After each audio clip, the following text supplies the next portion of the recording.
Much more better. Much more better. That is not where I want it. I want it to stay at 62, please. Thank you. Thank you.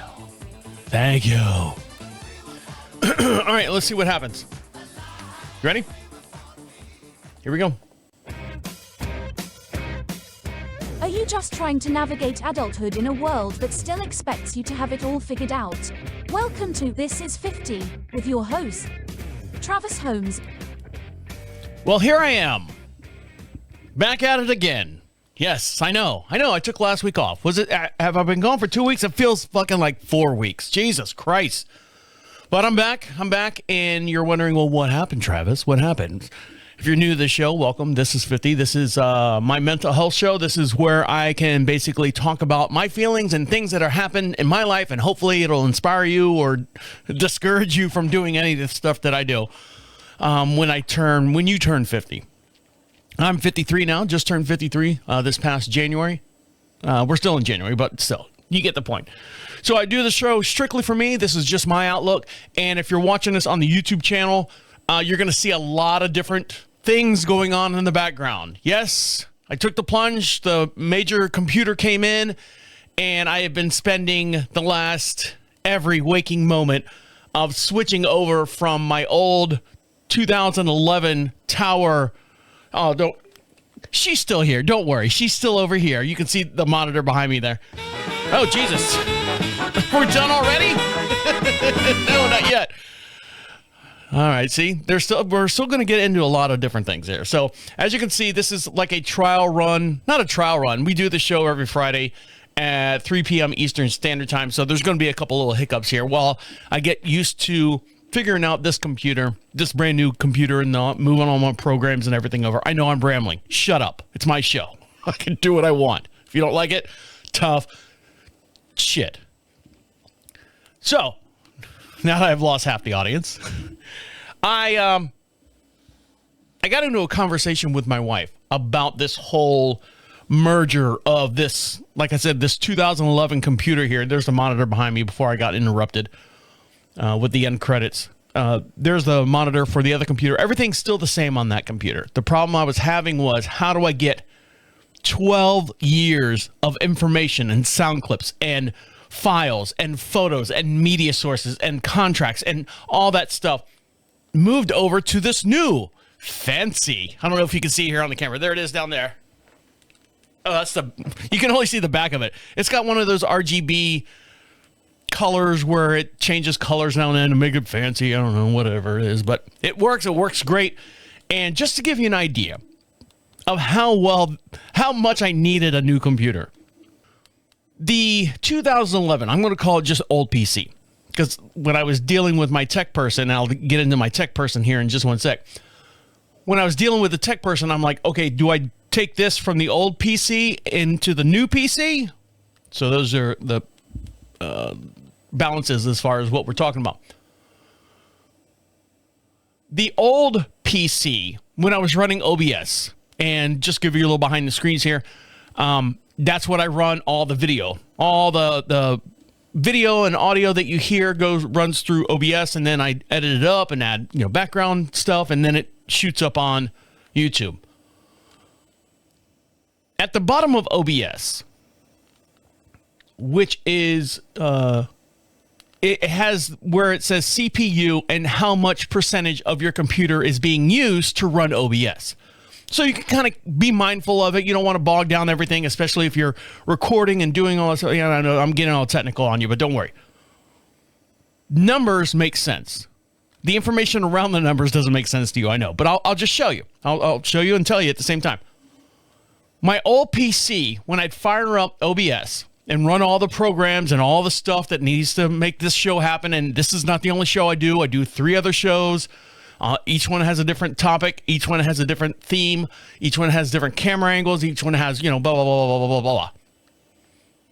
The old PC was running at about 23 to 25% using my CPU, which is the brains of the computer. just to show you how much I needed a new computer. This brand new, top of the line, 2025, because I bought it and then they made it and shipped it out to me and stuff. It's sitting right now at 3%. So you're talking about 20% of my computer was going towards, on my old computer, was going towards making this show and all the other podcasts and all the different live streaming and all the different, when I have guests on, and I gotta get used to these cameras here because I've got a whole plethora of cameras just kind of surrounding me here. So I got to figure out which one's on and which one's off. Anyways, you can see that one right there. It's right there in my face. I didn't realize how much the CPU, the CPU on the new computer was using now compared to my old computer. I didn't realize the old computer was using as much memory and all that stuff. And I was kind of like, some of the shows, I'm like, oh man, I messed up that, or there's a stutter in there and it skipped or something like that. But in reality, it was the computer. It was a computer. It couldn't keep up with the times. And before you guys even say, hey, update the RAM, update this, I've done everything. I've done everything I possibly could to expand this thing. It's literally like held together with duct tape. It's bursting at the seams. So there you go. I got a brand new computer. So this is the first show I have done on this brand new PC. So I know the camera angles are a little funky, a little wonky. I got a brand new 4K camera, which is this one right here in front of me. So everything's going to be a little bit more detailed. I still have the old 1080p's that are over here. So you're going to see a lot of difference in this stuff. It's going to take me a couple weeks to trim everything down. And then when I get into February, I'm back at it. I'm doing 4 shows a week again. I took 2 weeks off, I guess. I don't know when the last show was for this 50. As you can see, I literally have not shaved. I have not done anything other than sit in front of these computers and work on moving stuff over. And I'll tell you what my wife said to me about the whole entire situation when it was all said and done. There's your tease. We are going to Europe. Yep. We're going to London, then Germany, and then Amsterdam, I think. Is that 3? Is that 2 countries and a town? I don't know. So, but I had a discussion with my neighbors. Yes, those neighbors.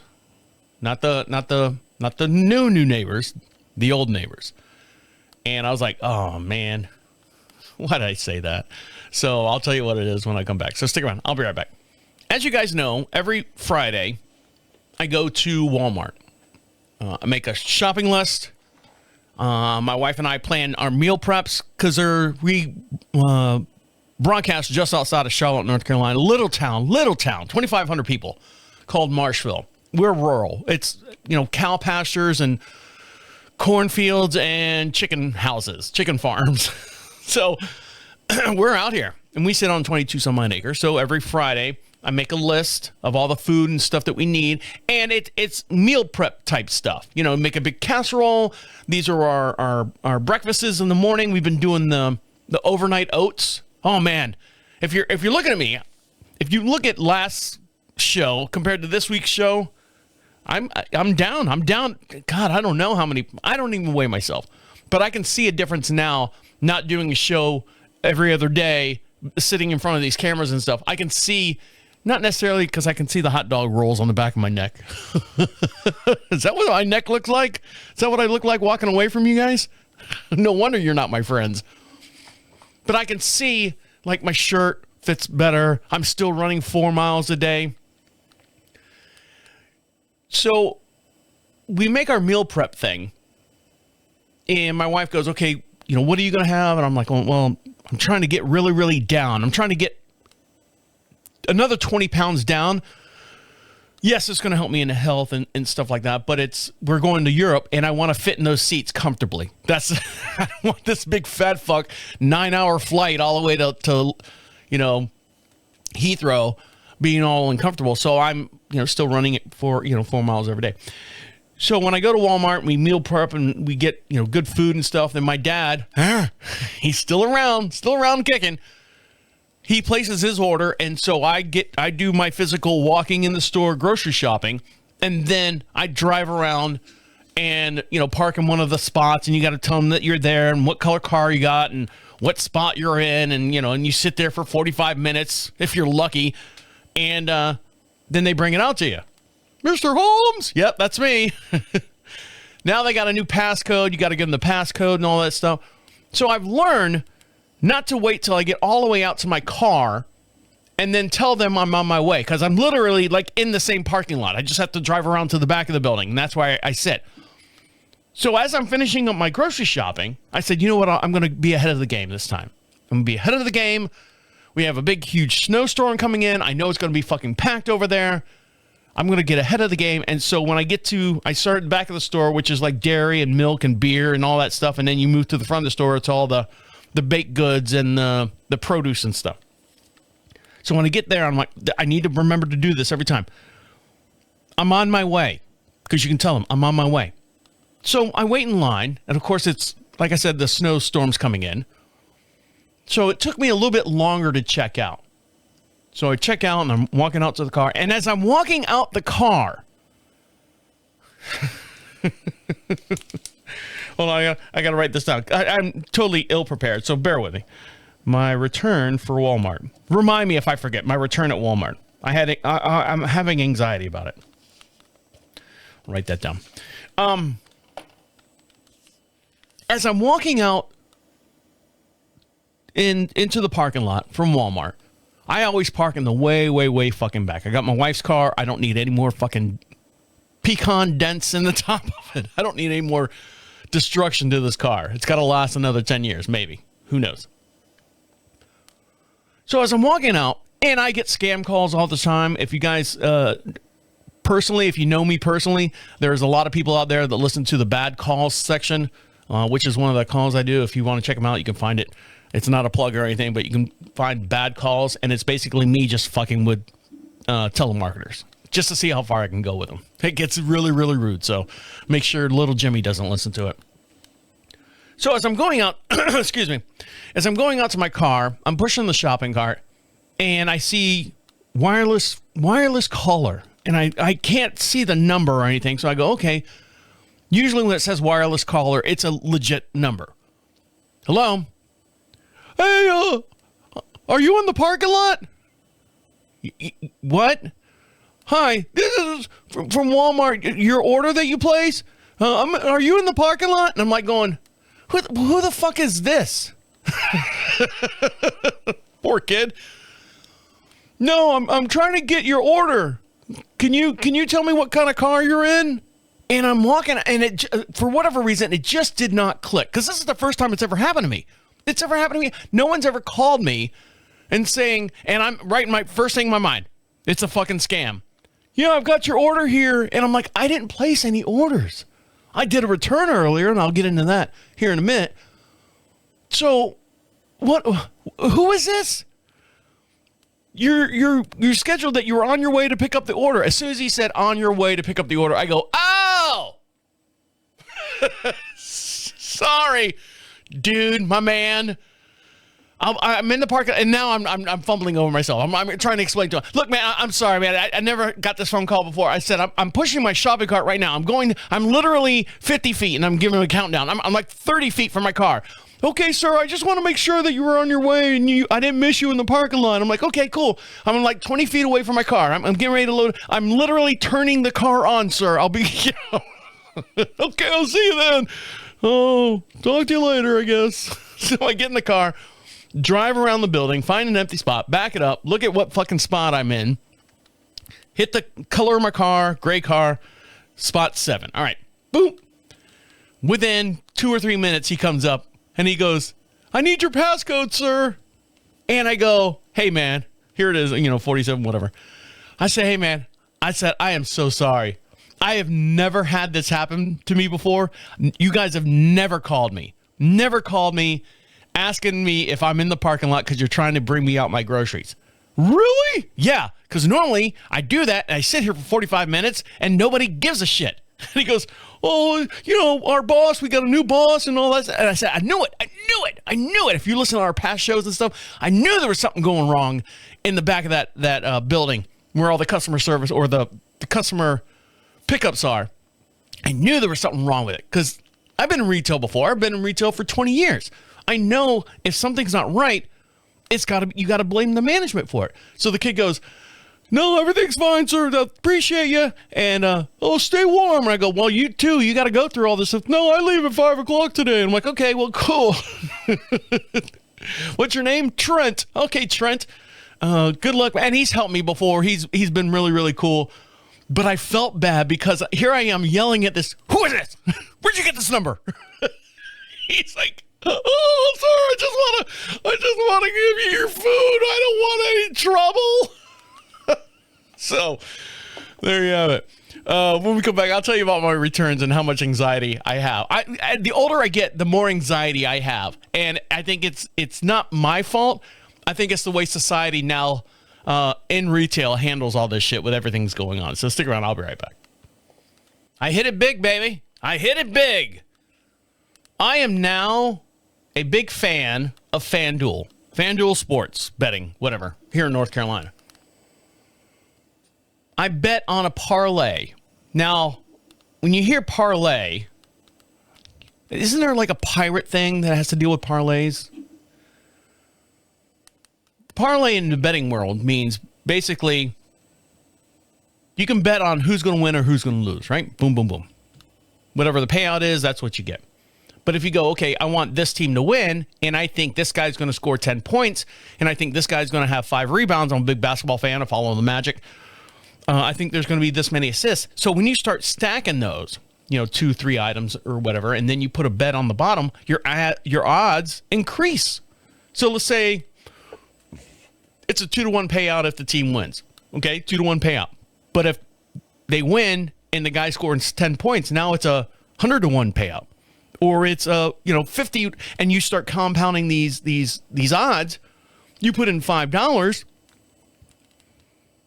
You could win a shit ton of money. And I did. Over $583. I say over. Can you be more specific? Yeah, 46 cents. All right, so there you go. I won on a $5 bet. And all I had to do was pick out, I think it was 5 teams that were playing that night, 5 NBA teams that were playing that night, and who was going to win. That was it. And I picked all 5. So then I'm like, holy shit, that was fucking easy money. $5? I don't mind losing $5 on a bet. Do I have a chance to win something? How much am I going to win? Well, you could win, $100, $200. On $5, I'll throw in a couple shekels while I'm over in Amsterdam. And I couldn't believe it. So now I'm fucking hooked. Oh, man, am I hooked. But now I've got to learn the game. Now I got to learn how to bet. Do not take the bet that's on the front screen. That's how they get you. 1,000 people have placed this bet. Oh, really? Oh, I'll place a bet on that. And then you lose, and you're like, damn it. So I'm learning. I'm learning what to bet on and what's a good case scenario, a bad case scenario. And I'm only doing $5 at a time. So maybe I only do it when the Magic play. So when the Magic play, I'll put in 3 $5 bets. And the grand total of those $5 bets, if I pick everything right and I do everything right, and they're all parlays. Some are 6-leg parlays. Some are 3-leg parlays, meaning, those 6 things need to stack up or these 3 things need to stack up. I could usually, on a Magic game, I'll try to win at least $1,200 and I stack everything up. And one will fall short and one doesn't do what he's supposed to do. So I end up winning, $100 here, $29 here, but I'm winning. I'm like, whoa, this could be my new part-time job. If I'm good enough at it, because technically, I know I'm getting all, gambling talk here. People in Florida, my friends in Florida are like, we don't have it. I'm like, I'm sorry to tell you. I'll place your bets, but I take 20%. 20%? If you put in a $5 bet and you have a chance of winning like $3.57, that's fine. Because that's $3.57 you didn't have. But if you start again, stacking the parlays. At the end of the day, that $5 bet turns into, let's say, $78. That's a pretty goddamn good return on a sure thing, because they tell you the numbers, the odds and stuff. Bet on the sure things. That's where I've only done a couple bets. I'm learning that if I bet on a sure thing, I'm not shooting for the stars. I'm shooting for the next meal. You know, I'm shooting for the next little payday. And if I do that 5 days a week or whenever the Magic play, 3 days a week, 2 days a week, that's a pretty good little side gig. That's better than doing Uber Dash or Uber Dash or Door Uber or whatever, Door Rare, what all those things, that people are driving around all day long to make, $180. I don't mind losing $5. And I do it at the comfort of my own home, comfort of my new studio with my new PC, my new computer and stuff. So there you go. What got me today with this whole doing the whole computer and stuff, and when you're moving cameras around, I bought it, like I said, I got a brand new camera here, this big nice 4K camera that's in front of me. I haven't tweaked it in yet, but I can tell the difference if you're looking at this angle right now, if you're watching this over on YouTube. This angle right now compared to, I've got the old Logitech 920s that are around the room here. Here's one right here. Hi, little fella. Hi, Travis. You need cables. You need longer cables. So I went to Walmart in the process of doing all this stuff, getting the computer and everything all set up. And Walmart doesn't have shit, but they do have some basic stuff as far as like technology wise. So I'm like, I need a longer USB to whatever port cable. And I could buy the $6, the 6 foot one or the 20 foot one. I'm like, well, I don't need the fucking 20 foot one. Maybe I can get the 6 foot one to reach. Sure enough, I get home and I'm like, well, it doesn't reach, but I can get everything set up. I can get all the cameras all plugged in and stuff, but they still have to go 15 feet over here. So I get them all plugged in and all that stuff, and I'm messing around with the cables and everything. Then I get online and figure out what I actually need, and I order what I actually need. So now I'm sitting there going, well, I don't need these fucking, this cable right here, this 6 foot cable was like $13, and this one was like $18. I said, I don't need these. Well, I've got cables coming out my yin yang. Not enough, I guess, if I need these two. So I said, I'm going to take them back.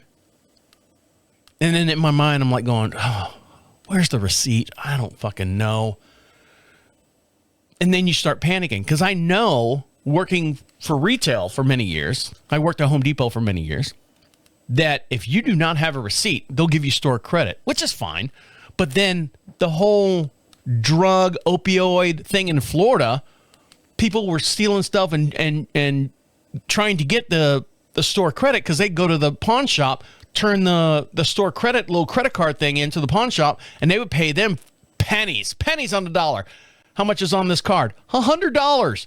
I'll give you $2 for it. So the pawn shop's got all these, and then someone got smart in corporate office all over the place, and they said, we need to cut this theft out of our system.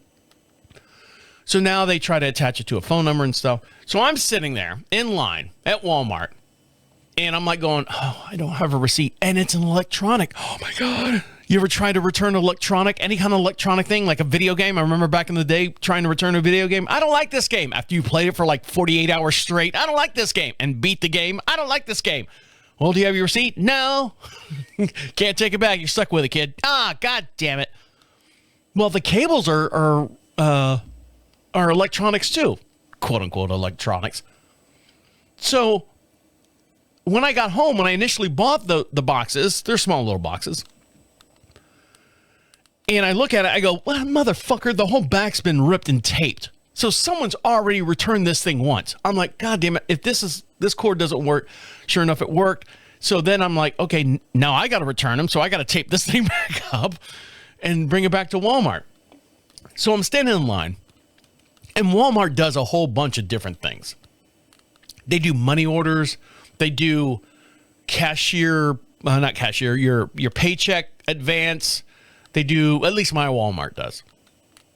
And you can return like online stuff too. So I'm standing there with these two boxes, probably totaling like $27. And I'm panicking. What if they don't take it? Well, Travis, you're stuck with 2 cables that you don't need. I know, but it's $27. I could put that on Fan Duel. I could turn that. I could take that $27, and if it hits, I could turn that into $3,000. My mind's racing, spinning around. I get up there, and the girl behind the counter, she knows what she's doing. Young girl, probably early 20s. She's been there for a while, I guess. Can I help you, sir? Yeah, I need to return these, and there's nothing wrong. And I'm spilling my guts like I'm on trial. There's nothing wrong with them. I didn't like them. Now that rip on the box right there in the corner, I'm pointing. I said that rip on the box on the corner of the thing was already there when I bought them. So someone already returned these once. I don't need them.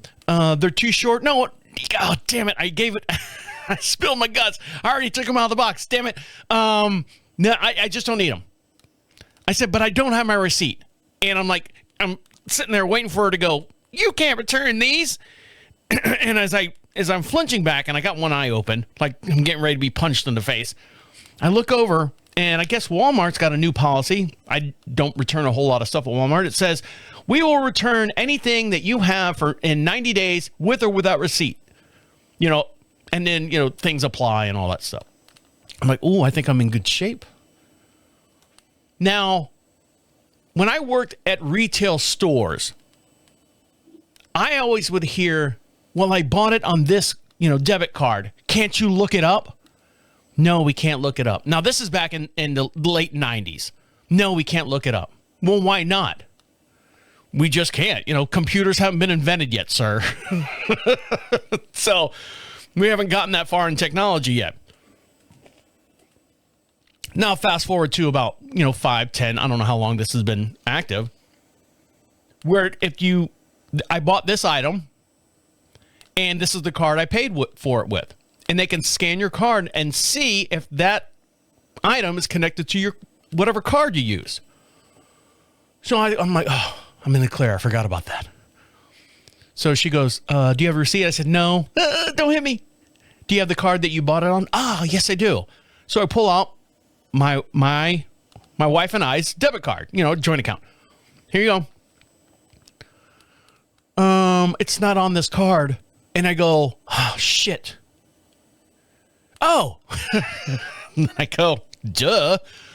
It's a business expense, so I put it on my company card. Yes, I do have a company card. This is my full-time job. This is what I do. So I do have a separate bank account where everything goes in there, and basically everything pays for everything and all that stuff. And so I pulled out my business card, my business debit card, scanned it. She's like, okay, sign here. Doot, doot, doot. See you later. Have a great day.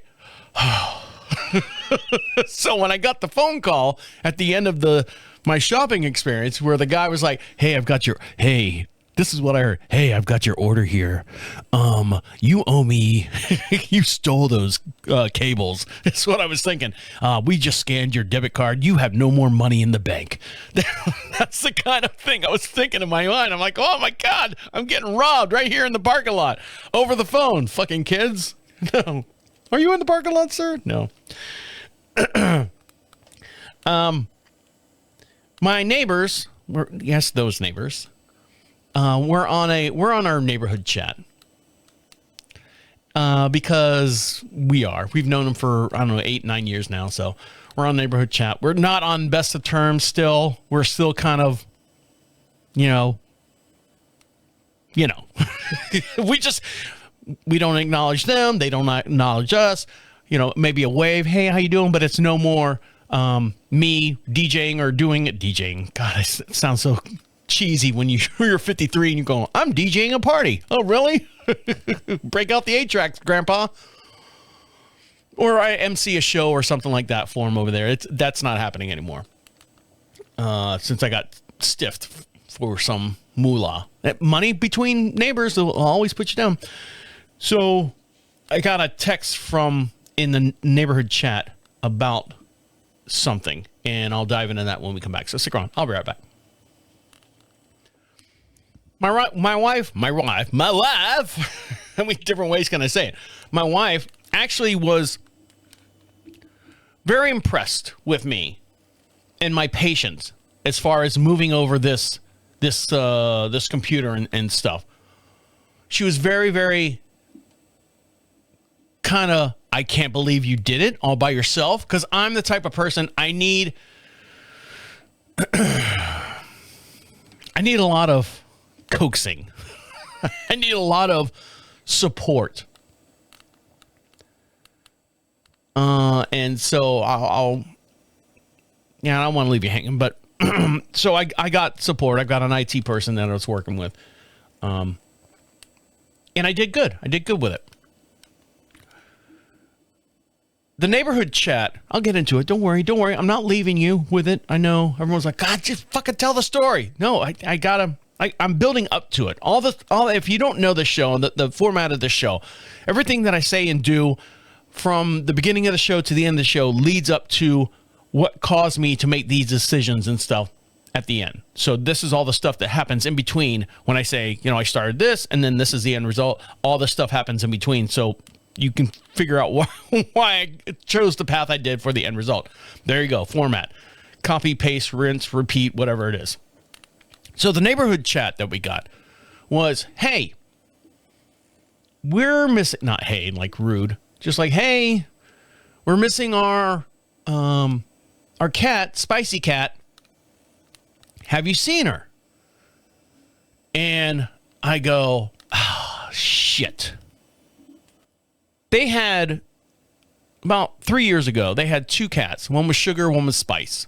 Sugar took off because they just let them outside. They're outdoor cats. They're fixed, they're spayed, neutered, whatever it is. And then they leave a little bowl out there on the porch and stuff. Granolas or something like, because they're natural people. And I don't think the cats like the granola bars. I don't think they like seaweed and honey milk toast or something like that. So they always come over to our place to eat our cat food. And now they've gotten into, fighting and stuff. Sugar's gone. Between Sugar and Spice, Sugar's gone. I don't know where she went. She's gone. She's out of the picture. But Spicy's still around. And Spicy's been fighting with our outdoor barn cats and fighting big time. I mean, there's tufts of hair everywhere. And then the next morning I look and, our cats have got scratches and stuff on it. So my wife says she was in the kitchen or something, as she should be. I'm kidding. She was in the kitchen making coffee or something like that. And she looked out and saw the neighbor's cat, Spicy, come over and just start beating the shit out of one of our cats.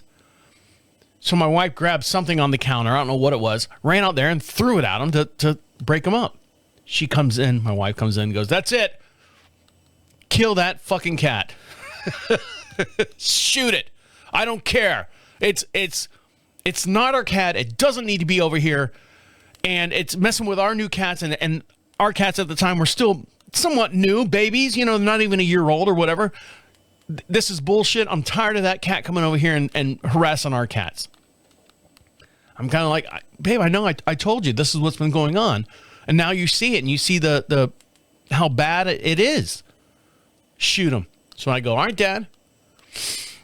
Now, if you've been listening to the show for a while, a couple years ago, I bought him a nice BB gun. You pump it up and you load it and it's got a scope on it and all that stuff. And it's pretty powerful. I said, Dad, open season. Okay.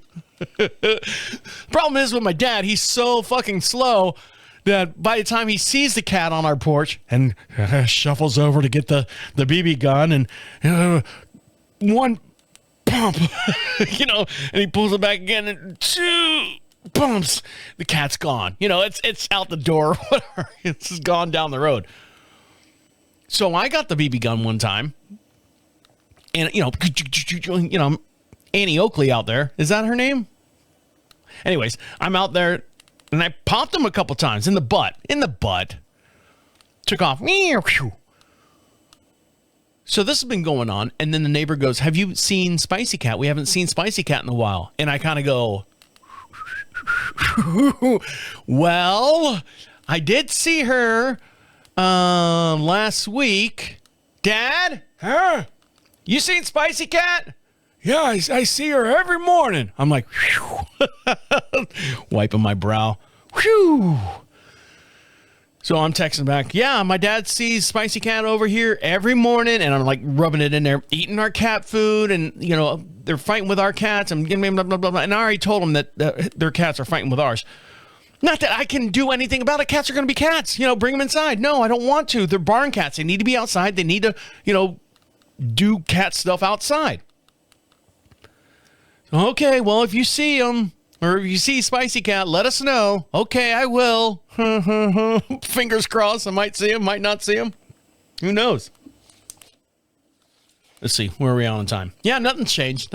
I still lose track of time. Where are we at on time? Oh, yeah, we're still good. Still good.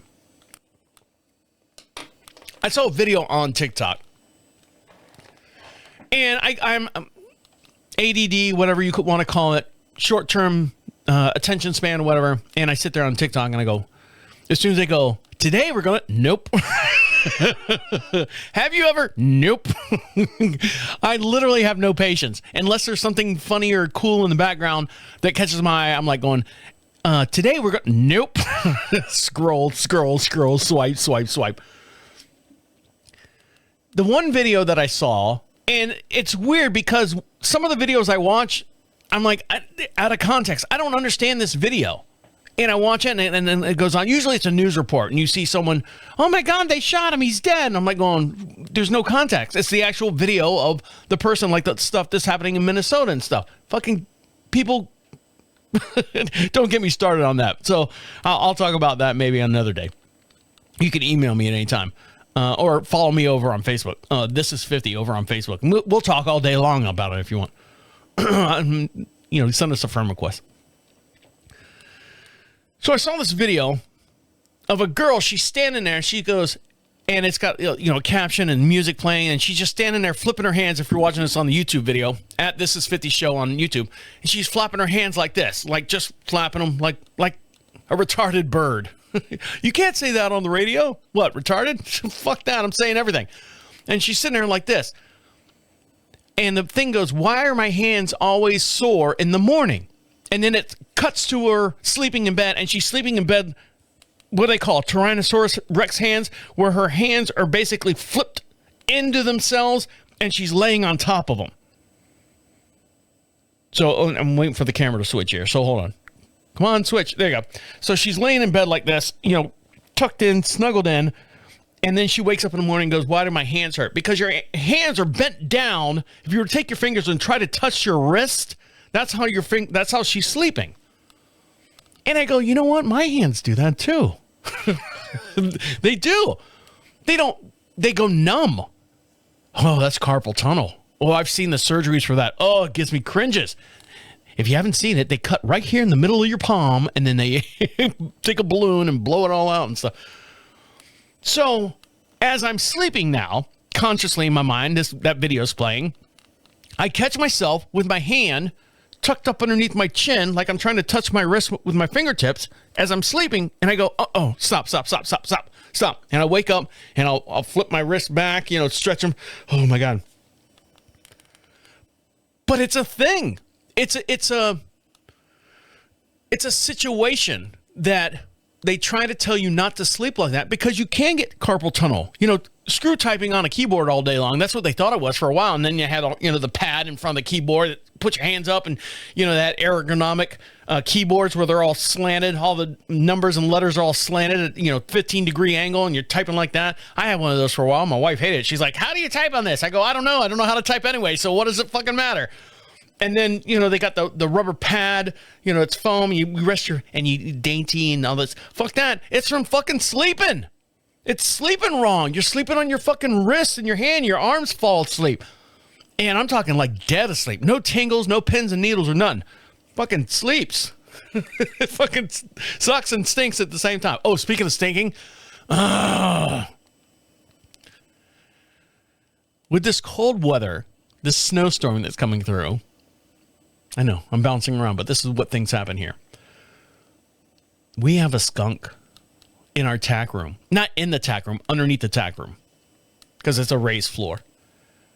And I think the cats, our cats, or Spicy Cat, I don't know, one of them is teasing them.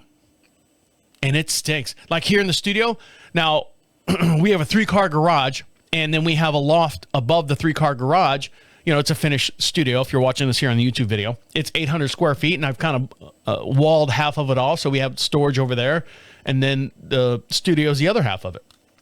And it stinks. Oh, it stinks up here. I had to spray like Lysol and stuff down there. But it's that time of year. It's the wintertime. They're looking for somewhere warm, and I guess the cats aren't having it. So I still do my run. Mark these off. I still do my run. I do my 4-mile run, and I had a conversation with my new neighbors. And it was kind of an awkward situation. So not really awkward bad, but just like, I hope this never happens. See you later. Then I'll dive into that when we come back. So stick around. I'll be right back. So we're getting ready for this huge snowstorm that's going to hit the Charlotte area. Now, we're probably about 45 minutes to an hour east of Charlotte, at the bottom of the mountain, I guess. I didn't know we were on a mountain, but I guess we are. So they're saying we're going to get about anywhere from 6 to 12 inches of snow. Go figure, right? 6 I can do. 12, oh, no, I can't do that. As I'm messing with the microphone here. So I'm still running 4 miles. And I say running, it's a jog for probably about 100 yards and then a brisk walk, to catch my breath and stuff, and then run again, stretches and stuff. To give you an idea of the pace, it's 4.7, at least that's what the thing tells me in my ear. And for me to do 4 miles, takes me about 51 minutes. So you do the math on that. So I'm doing pretty good.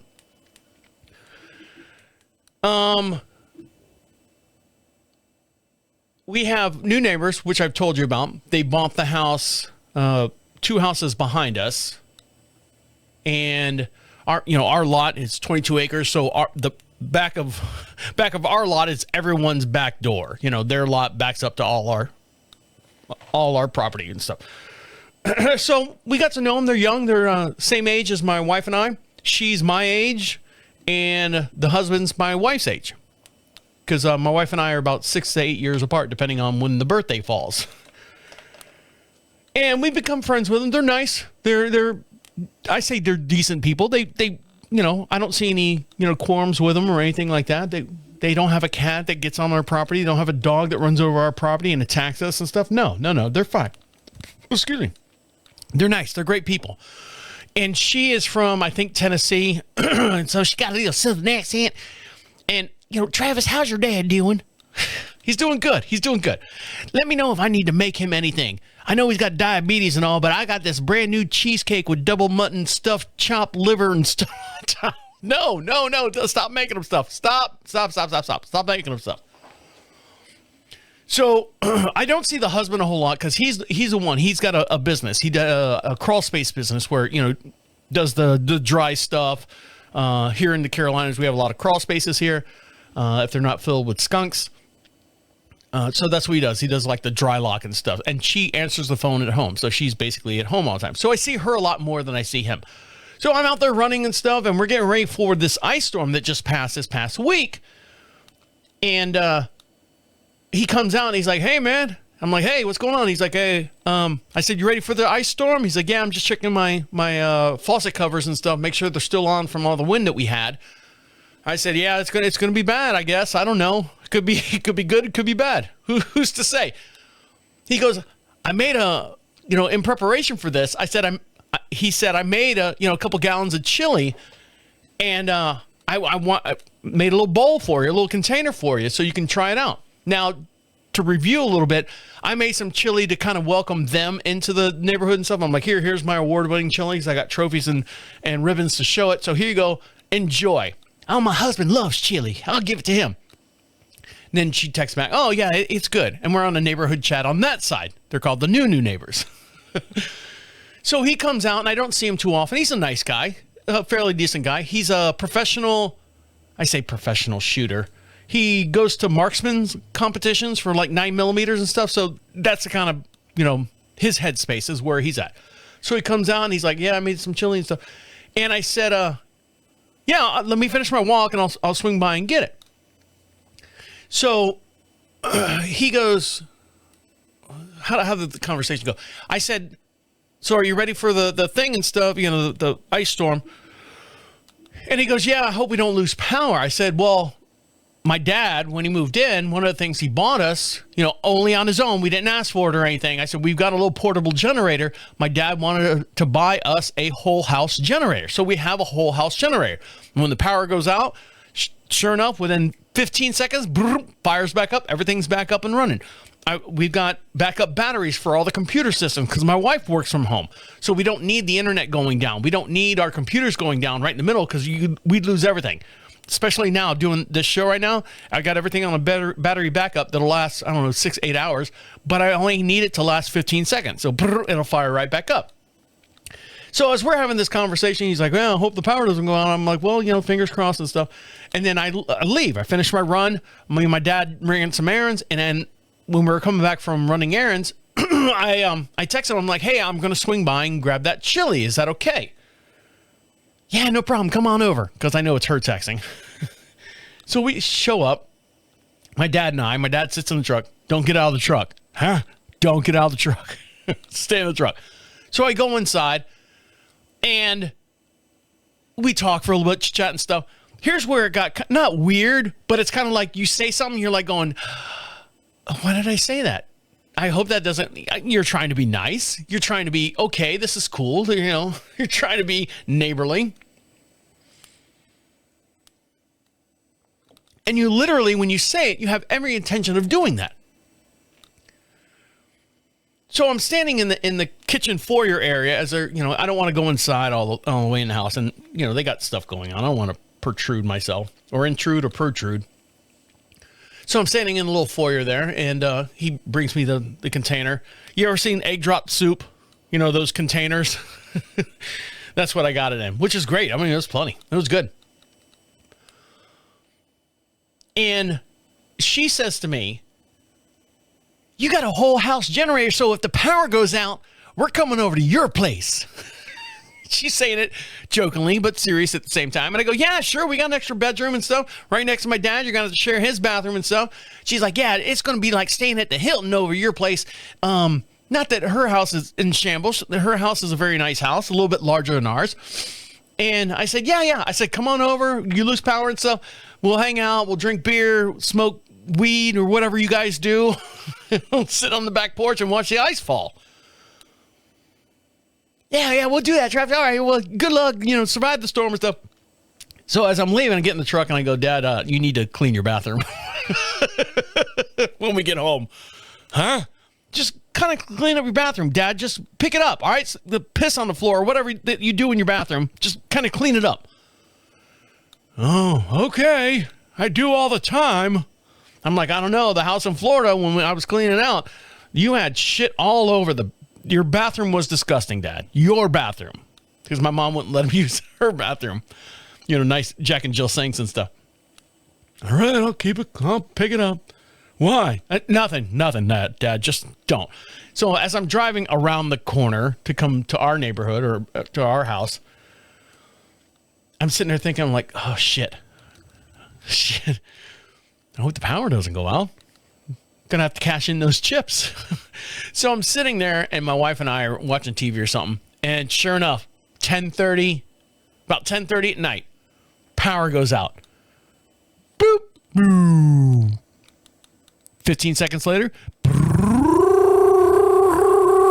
lights are back on. You got to start the show over, in the middle of it, go back, turn TV back on, all that stuff. And I'm thinking to myself, I wonder how long the power's going to be out. If it's out more than one day, we might have guests, honey. What? What are you talking about? We might have, the new neighbors. Yeah. I said, I kind of offered our back bedroom just in case, power goes out. Well, that's fine. You just need to make sure that your dad's bathroom's clean. I'm like, yeah, that's okay, cool. You're all right. She's like, yeah, I'm fine with that. Just letting you know. She's like, all right. Sure enough, first thing in the morning, power's back on. 6 o'clock in the morning. I'm like going, sweet. Dodged the bullet. Way to go, Trav. Way to go, Trav. Oh, Jesus Christ. So when do I have time to get in this? Should I take a break? No, let's see. Where am I at on time? Yeah, let me take a quick little break. I got some time. This is going to take a little bit because I felt good about. I'm very proud of myself. Let's put it that way. I'm very proud of myself. So stick around. I'll be right back. Many, many, many, many, many years ago, in a land far, far away, I worked for Home Depot down in Florida.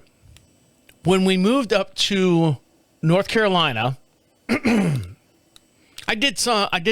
doing podcasting and stuff down in Florida. Nothing full time, but I had to be in a studio down in Florida. So when I came up to North Carolina, I was like, I can't do the show anymore, guys. I got to go and so on and so forth. So they were like, yeah, no problem. We had a great time. Good luck in North Carolina. So when I moved up to North Carolina, I slowly had to, get all the gear again and do all the stuff. So in the process, I always worked for Home Depot in one shape, fashion, or form. I always had my foot in the door, whether it be part-time, maybe one day a week.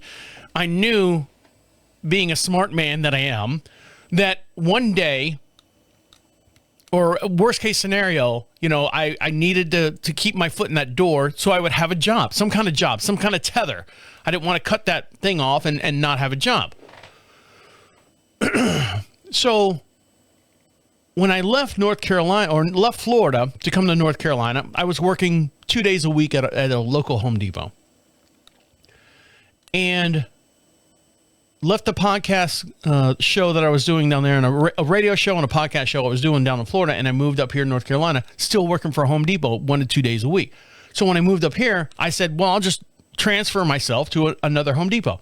So I moved up here and got a job at Home Depot, full-time job, because I didn't have anything else going for me. So I was working at Home Depot full-time for about a year and a half. In the process of working for Home Depot up here in North Carolina, I met a gentleman by the name of Dan. IT Dan. You might have heard about me talking about him before.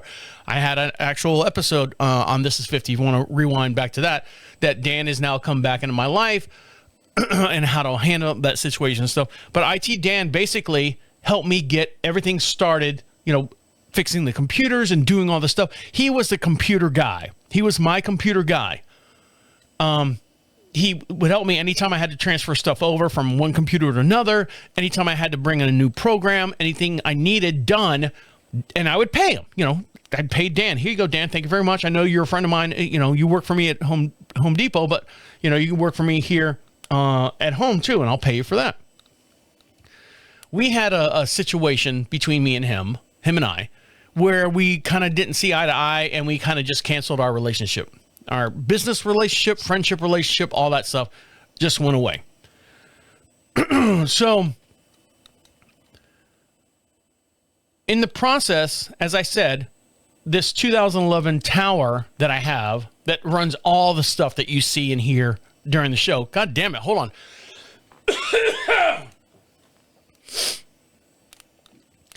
And I was really, really worried about getting a new tower and figuring out, just watching Dan, how much work it was to switch from one thing to another. So I bought the computer. The computer sat in the house. Once it was built and stuff, they shipped it to me. Sat in the house, sat in the living room for probably a week. My wife goes, well, when are you going to move everything over? I'm like, I don't know. And so for like 2 or 3 days, my wife and I sat there. We sat there like we're having a discussion.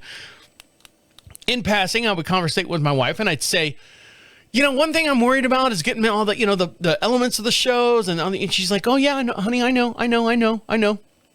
Now my wife, when it comes right down to it, she does not want to be up in this studio at all. She works 80 hours a week. She sits in front of a computer all day long. She's got 3 monitors. She's dealing with, Zoom call meetings and all this stuff all day long. The last thing she wants to do is sit in this studio and do the same exact goddamn thing on their time off. I do not blame her at all. But there's some times where she'll go, yes, I will help you come up there and do that. Because what I'm doing, what I'm trying to get done for that whatever moment that I have her, is interesting to her. not that this show or anything like that's interesting. She just doesn't understand. You know, I don't understand her job. I'm not going to sit there and watch her, crunch numbers all day. Same way she's not going to sit here and wonder why I clip between. Anyways, I digress. So I said, I'm just trying to get up enough courage, enough bravery to go in there and set up everything. And I'm working it out in my mind. A lot of men will do this. Something will sit there for a while and, a woman, girlfriend, wife, whatever, say, when are you going to fix that sink? Well, what you don't know is a lot of men are sitting there going, okay, I need to do this. I need to buy that part. What's the worst case scenario on that part? Okay, this part can go over here.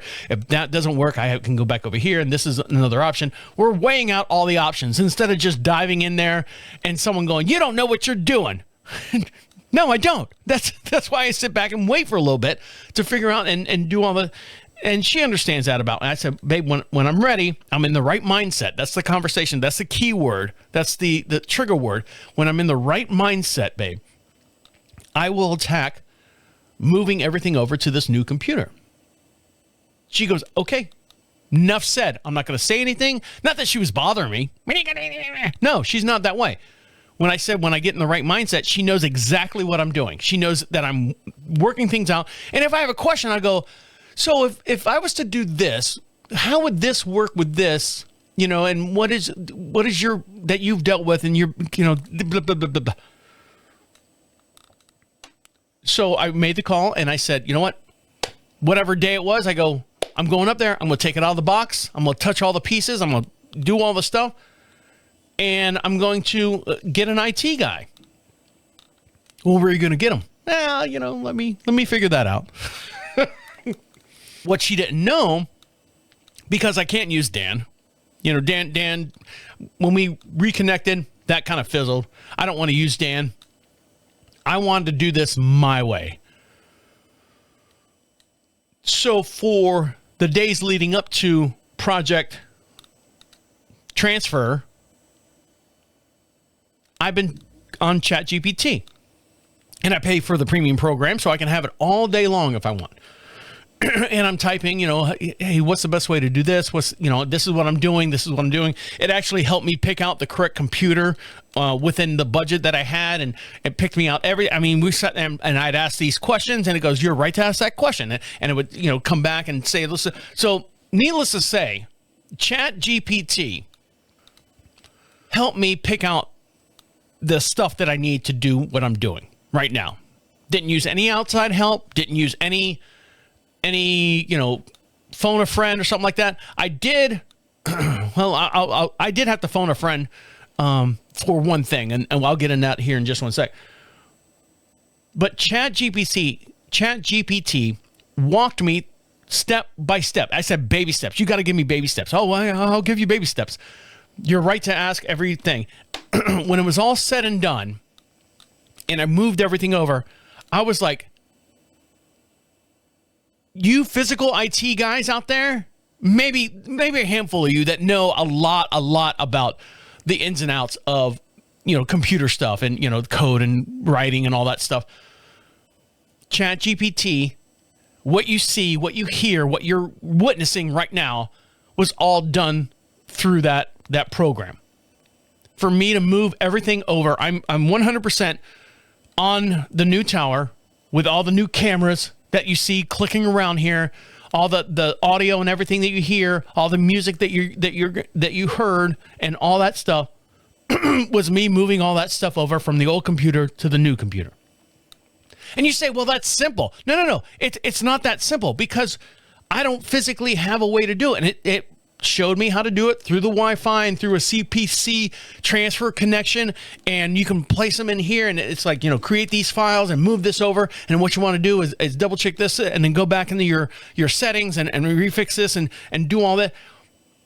When it was all said and done, I was literally like today, I was scared to sit in front of this computer today because I did not know what was going to happen. I've not run a full show. This is the first show I've run with all the new settings, all the new camera angles, all the new settings in the background and everything. I didn't know how this was going to work. And I was nervous. I was hesitant. And I don't know. You guys tell me. How am I doing? How am I doing? You can find us over on Facebook too. This is 50. Let me know how I'm doing. My wife said to me, she says stuff to me all the time just to make me feel better. I think sometimes. No, honey. That's never happened before or whatever. She goes, honey, I'm so proud of you. I said, well, what do you mean? Because she knows how I am. I need guidance. I need positive guidance to get things done. Or I won't do it. I'll be like, fuck it, I'm out of here. Let someone else do this shit. Or I refuse to do it. She goes, I'm so proud of you. Why is that, hon? You have taken on this huge task of transferring all that stuff over to your new computer, setting up all the cameras and everything that you've done. And granted, it's taken you two and a half weeks to do it, but still, you've been at it, no lie, every morning. Once I do my run, I'm up here at the studio at 10 o'clock, and I don't leave the studio until 7 o'clock at night when I have to go feed the horses and stuff. So you're looking at 9 hours a day for, last 10 days, 11 days or so, getting all this stuff set up. She's like, I'm so proud of you. I said, well, babe, thank you very much. I appreciate that. I said, you know what's helped me, though? This is the best part. You know what's helped me? One, I did it at my own pace. I wasn't in a rush. Everything came to a perfect point where I had time off. I wasn't really taxing as far as, I had to do a show and pump out a show every, whatever, and contracts and stuff.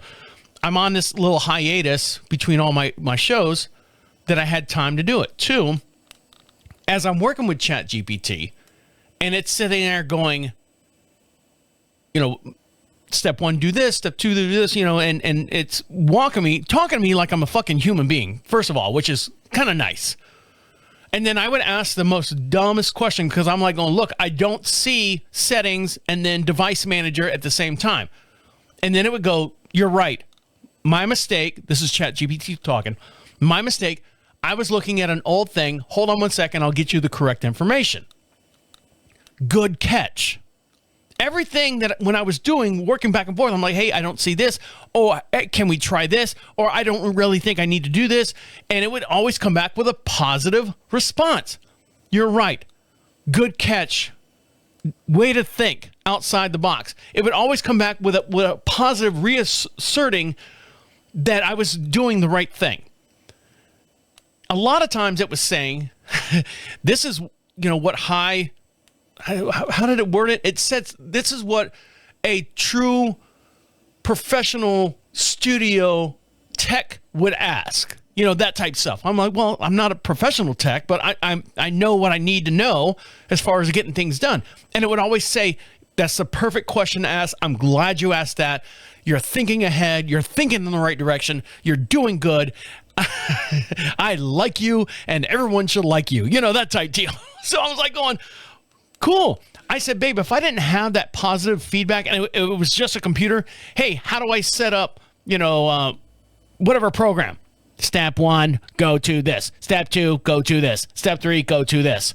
And you're like, oh, man, I can't. What was step two? I don't understand step two.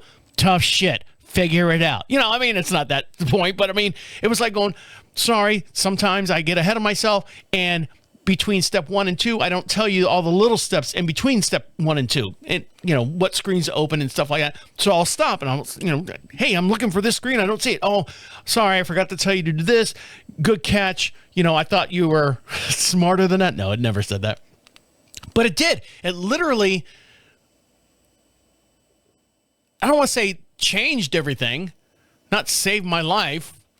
The phrase I'm looking for is it just helped me out positively in a positive way. It made me want to continue more as far as, completing the project. And we're done. I'll sit over here. This, the old PC is still up and running. It's still got all my old stuff on it, but I will not use this to record any media sources. I will not use this, at 23% CPU power to run the OBS, video recording program, I'm not going to use this one anymore. I'm not going to use this to edit the audio portion. I had to upgrade my audio, my audio recorder, which was a task in itself, because the old program is not supported anymore. They went bankrupt, and now they've sold it off to another label. And ChatGPT says, hey, look, they've sold it and gave me the history, and this is what's going on. But this is the actual program that you had before, but it's for, the 2025. Actually, I think it came out in 2024. And this is the exact same program that you're using with a little bit more bells and whistles. And this is exactly what's going on. So I was happy. I was thankful. And I told my wife, I said, if it wasn't for ChatGPT, not only being nice to me, not only promoting a positive attitude with me, I don't think any of this would have been done. I think I would have trashed everything or try to figure out the way to make the old tower work again. But to go on to further my job here, and I've got so many prospects as far as everything else outside of this right here. I wanted to be in a better position, and I think ChatGPT helped me get to that position as far as moving everything over. I'm really happy with everything. I'm happy with today's show. You might not find it interesting, this show, but this is literally like a test run that I was going through as far as, can I do a full length 1 hour show? This is 50 and the other shows will fall once we get back on our schedules and stuff. But I have complete control over this show, and I wanted to make sure that I got any of the bugs out and stuff. Now, granted, the camera angles aren't the best right now, but I'll switch those up as I learn what this new system can do. And probably a couple live shows. That's my main goal, is to do like live streaming shows like this one and the other ones as well, and still maintain the content, the fun of the show. So there you go. Am I rambling? I deserve the ramble. I did a lot. All right, guys. I'd like to thank each one of you for listening to me work all this stuff out. I'll talk to you later. Okay. See you. Bye.